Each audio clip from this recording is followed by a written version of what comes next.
Thanks, Arnoud, for introducing me, and to all other participants on my behalf, too warm welcome. I will share my presentation now, and my fellow speakers told something about the structural health analysis, as you told, and I will tell you something about the road tunnel program in the Municipality of Amsterdam. And it's visible now. My presentation gives you a brief explanation about our vision at one aspect of the toolbox of the tunnel owner, how to collaborate between the tunnel owner, the Municipality of Amsterdam, and contractors. First of all, I'd like to tell you something about our road tunnel program, so you get better understanding about the context of our task. After that, I explain something about our strategy in contracting. And for 2 tunnels, the work already started. And in both projects, we work closely together with contractors, but in different ways. So we look for the best suited option for the context of each project. So in Amsterdam, we have to manage 5 road tunnels, which are very important for the accessibility of the city. And 3 of those tunnels have to be renovated in the coming years. That are the Piet Hein tunnel, with a length of 1,500 meters at the east part of the city. The Michiel de Ruijter tunnel, with a length of 500 meters. And the Michiel de Ruijter tunnel is a part of the Amsterdam Central Station. And the 3rd tunnel is the Arena tunnel, with a length of 240 meters. And it's beneath the stadium of football club Ajax. And about the Arena tunnel, something special. By law, it's not a real tunnel, but it's shorter than 250 meters. But given the importance of the football stadium above it, it is treated like a tunnel. And we are discussing with the authorization authority to equip it with safety installations. So we treat it also as a tunnel. And the renovation also applies to the traffic control center. And the traffic control center is located on the southern service building of the Tunnel in Amsterdam, one of the oldest tunnels of the Netherlands. And in our tunnel program, we wrote down how we want to renovate the tunnels and the traffic center so they will be fully modernized in the period up to 2025. On the photo here you see the traffic control center at this moment. And the traffic controllers are still enjoying themselves working there, but I think you can see on the photo the control center is actually really outdated. And operating means also differ per tunnel. But according to that, there are also big difference in the tunnels themselves, depending on the installations in the tunnel and the software which they are operating under. And our vision with our program is to leave behind, after we finished, a more integral and uniform road tunnel network. That's our ambition. Ready for the future, safe to use, easy to maintain, and more simple to operate. And we are convinced that this will all ensure that the tunnels will need less time for renovation in the future, and more efficient, so thus cheaper asset management and maintenance will be possible in our tunnel network.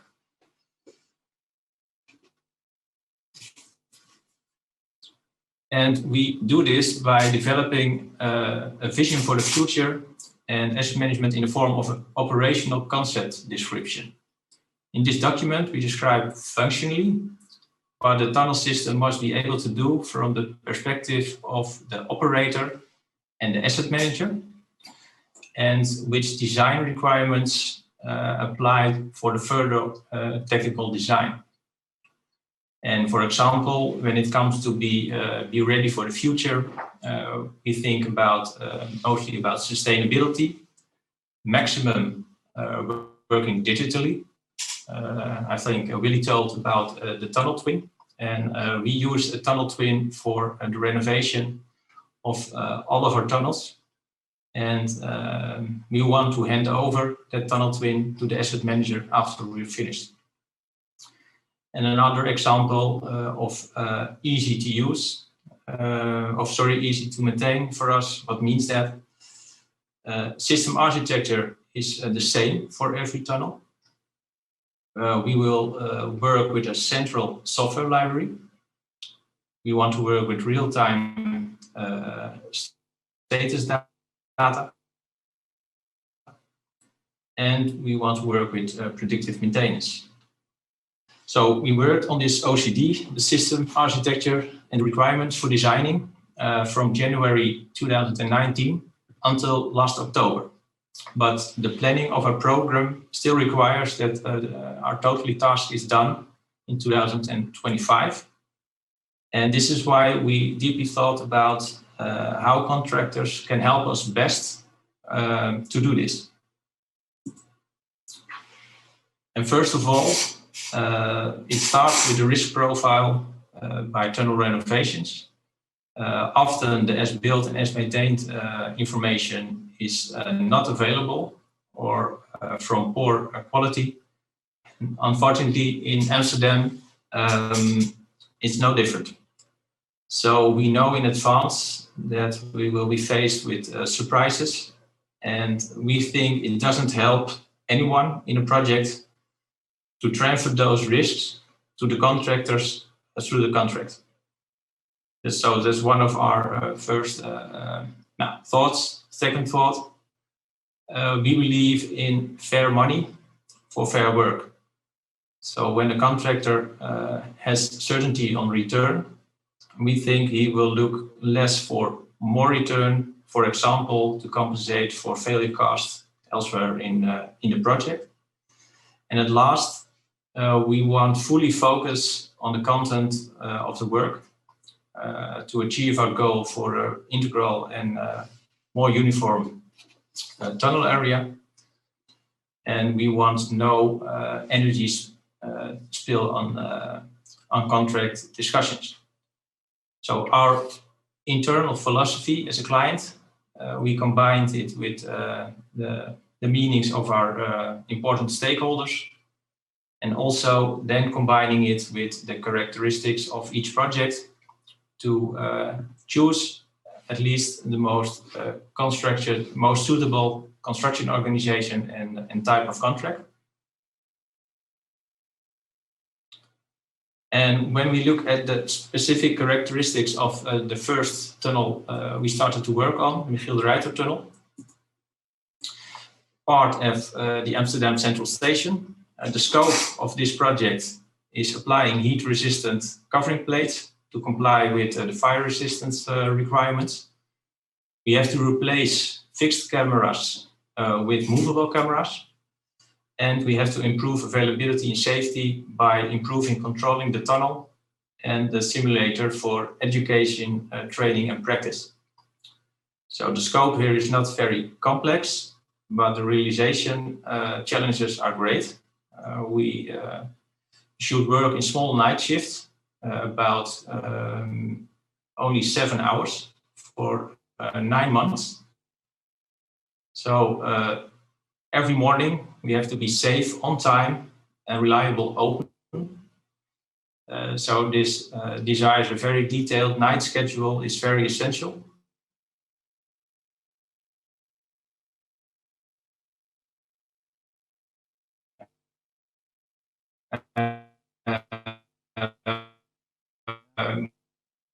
We have some very complex design details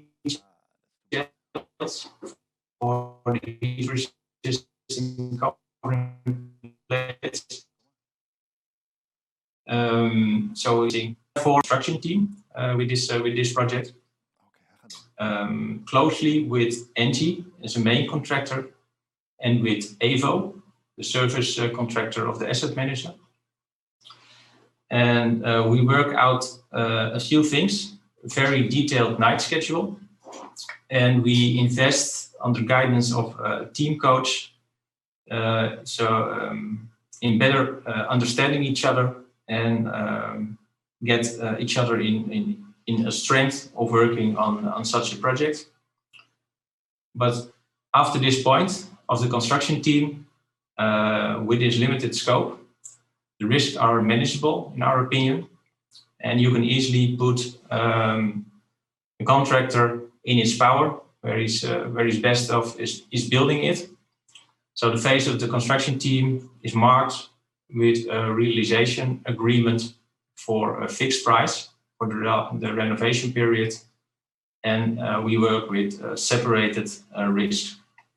And the reason for this is to avoid one of the disadvantages of Allianz with the open book method, and that's a substantial administration for the client and also the contractor. However, this disadvantage for the Piet Hein tunnel, we choose for an alliance because there are other specific characteristics. The tunnel consists of 2 traffic tubes and 1 trend tube. The civil objects and installations were built in 1997, so more than 20 years old. And the installations of the trend tube are built in 2005. So another thing to mention, the Piet Hein tunnel doesn't comply to law as the 1st of May 2019 because it was not possible to start the renovation before it.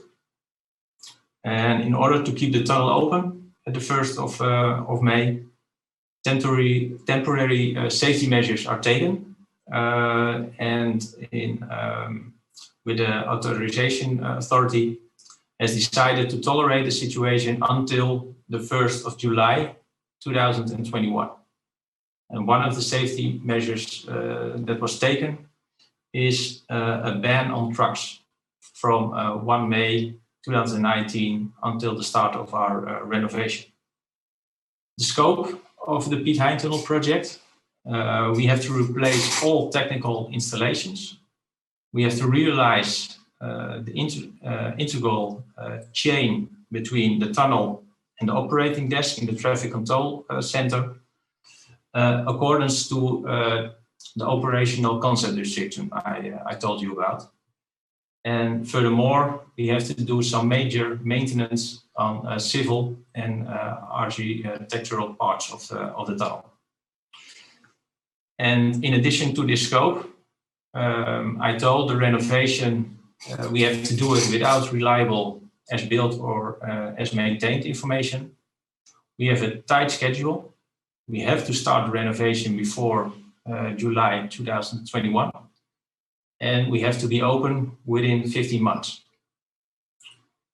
Also, the explanation of the I-tram in the tram tube must be continued, and incident handling through the construction site and very complex migration on the technical installations to keep explanation of the I-tram is very important. And we have to deal with implementing the OCD, operational concept description, which was developed until October. So we have a huge parallelity of project designing and program development in this project. So due to this complex context, we have opted for a totally merged team with this alliance after tendering. So we're designing, subcontracting, preparing renovation, renovate all together. Our contractors in the alliance, we call it private partners, are Siemens and Heijmans. And we set a goal to merge the team together also with the team coach. We invest in that one. So all employees of the partners can do the best, can work in the strength. And in addition, we now invest in an administration with an open book method. So the scope is too unstable and the risks are too great. So we cannot agree with a fixed price. And furthermore, given the planning, the focus must be on the content as much as possible.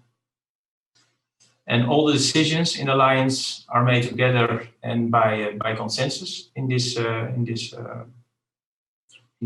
part. And when we manage the risk well together, we divide the remaining budget 50% each after finishing our project. And on my last sheet, I give some other examples of collaboration in our Alliance. You see the organization scheme of our team. It's about 150 employees now. And it's totally mixed about employees of the Municipality of Amsterdam, Siemens and Heijmans. And it's managed by me and a project manager of Siemens. And for complex aspects of our project, we work with the sprint technique, Scrum teams. And to control our activities, we have set up a specially quality system, especially for the Alliance, and where we only record the most necessary processes to keep it as practical as possible to work with. And we see that it works. The teams enjoys more the content, and we have to do less with paper, and we have only a few contract discussions so far. So we are working with the Alliance for 6 months now, and it goes very well. And we have chosen, I think, the right type of contract and organization to do this project. And now I have come to the end of my presentation. I hope it become a bit more clear why and in which way we collaborate with contractors by our renovations. And I give the word back to you, Salah. Arnoud, thank you for your very clear presentation. Without a small interruption of the system, you had a very strange voice at a certain time, but luckily it took it onwards. I think we have the time, still 20 minutes, to have a discussion with all the presenters of today, but I would like to start with you.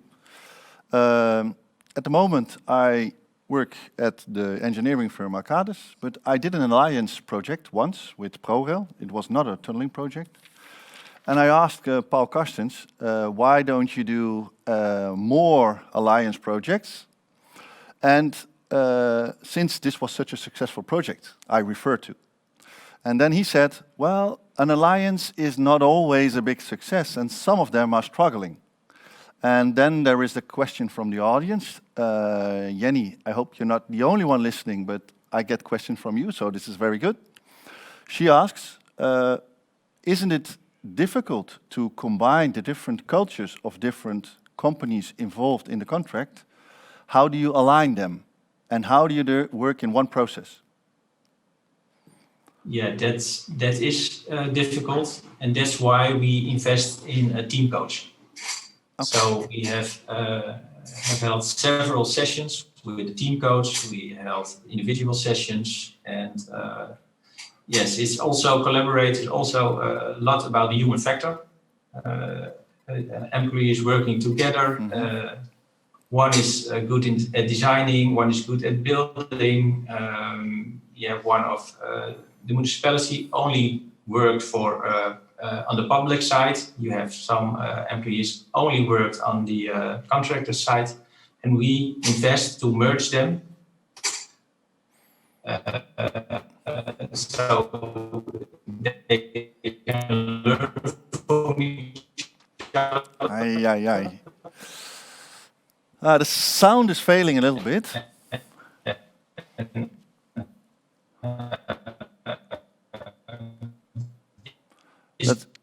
Let's give it a few more seconds.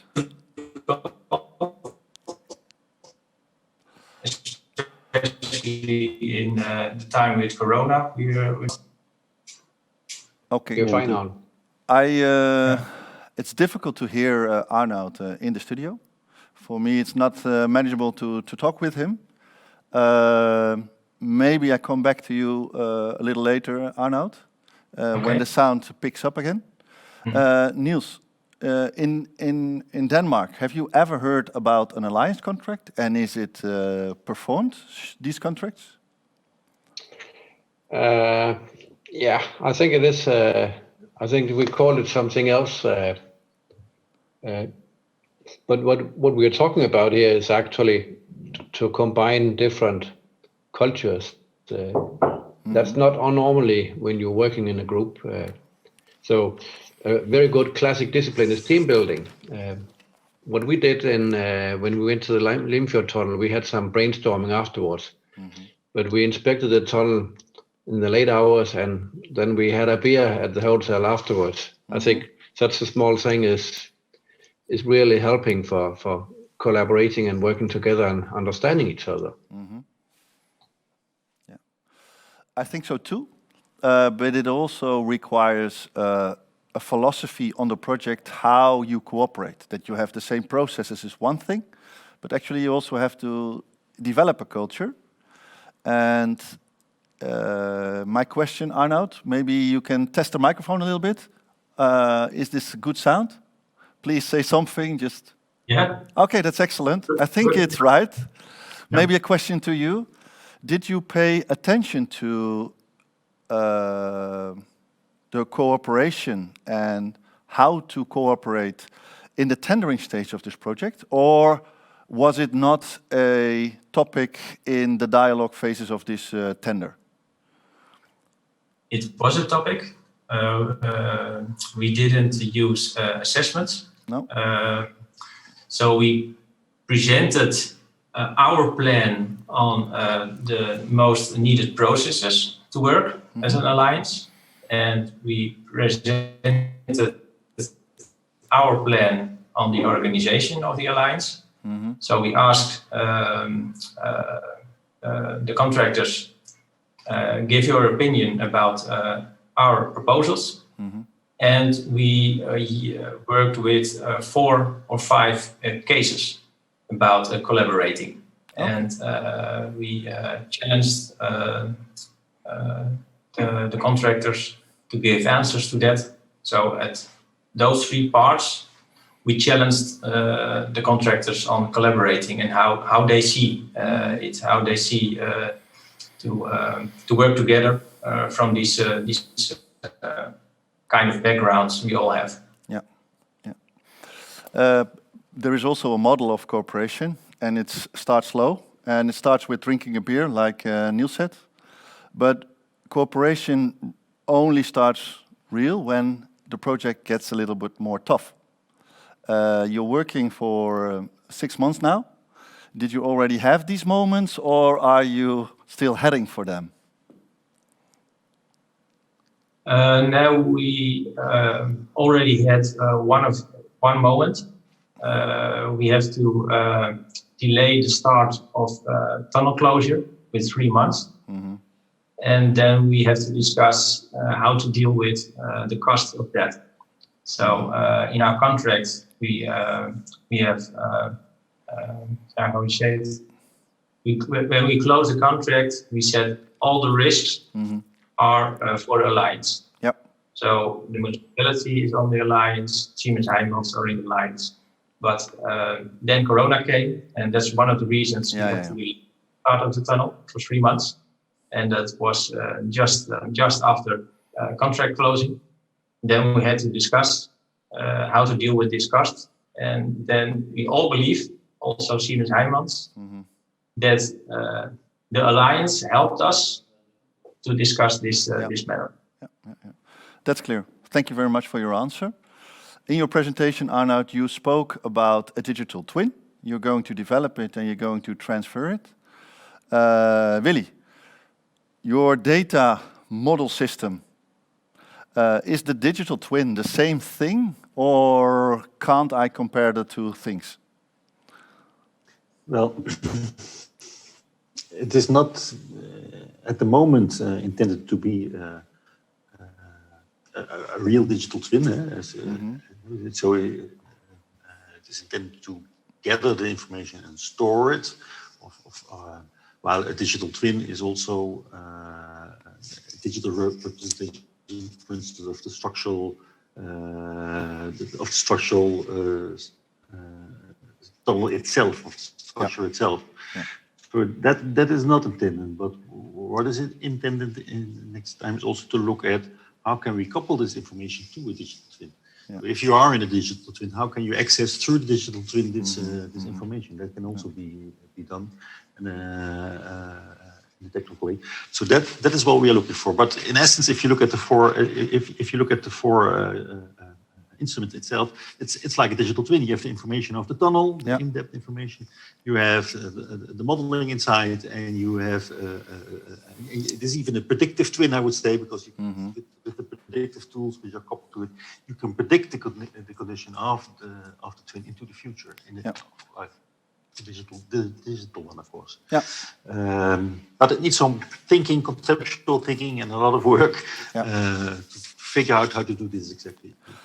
Well, and we had the information model, and in the preparation that we had with the five of us, Niels made a statement, and he said, data acquisition and data management is one of the most important fields of work in maintenance.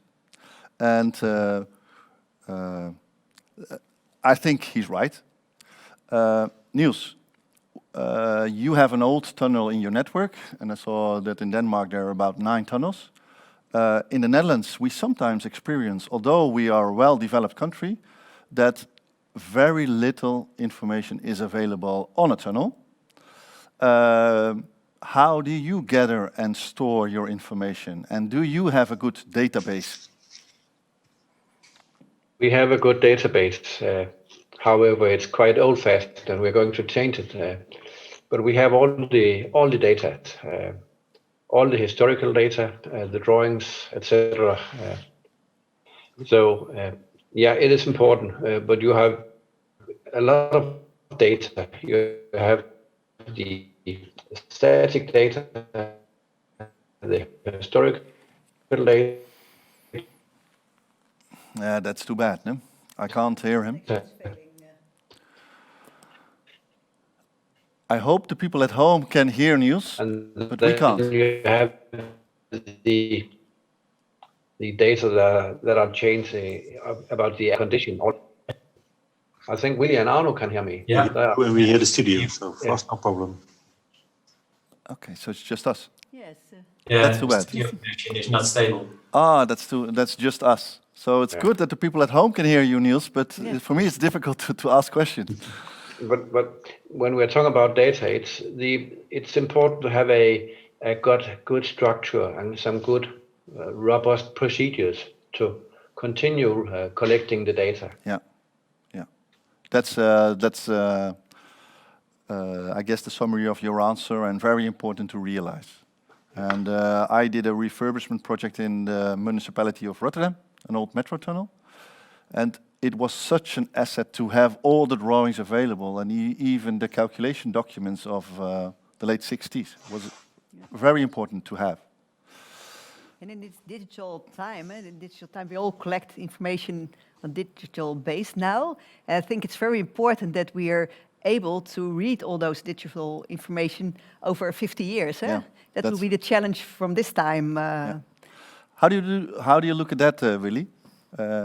We tend to have floppy disks, and now we have a USB drive, and this data containment is rapidly changing all the time. How does your data model adapt to that?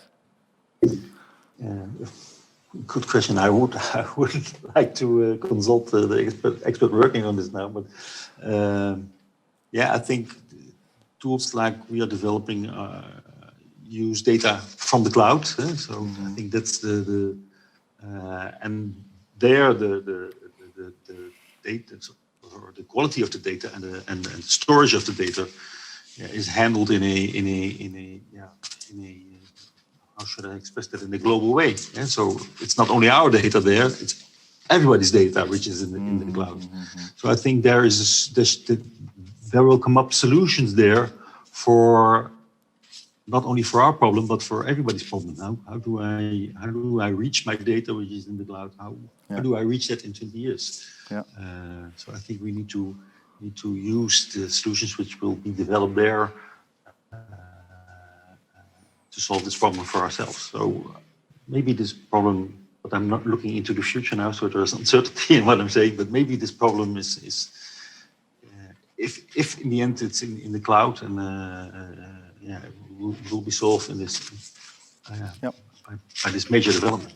I think it's good when we have all the information in a common knowledge, in a common database. So it's not the responsibility of one tunnel owner to make this information also available within Future-proof, future-proof. But it's the common base from all tunnel owners. That it's collected in one system, and then we should be able to make it future-proof with all of us together. That's, And there are systems out there in which you can also separate if there is data which you do not like to share or which you can share for whatever reasons, which you can easily separate that data from the data which you do like to share, and that also these possibilities are there. Perhaps we can learn a lot from the medical branch, because the data we are talking about, it's a medical journal. So the doctor must know how was the patient born and what's going on and when to change the battery in the pacemaker, etc. So it's actually a medical journal we are keeping, and we are the doctors. I see I don't see the parallel in such a way, but it's a nice analogy. I still see that we have some time left, so I will just keep up the conversation before the closing ceremony is. Maybe a little bit more about the alliance contracts. In the Netherlands, alliance contracts are done for very challenging projects. Arnoud, I think you already explained, but what would be for you the main items to choose for an alliance?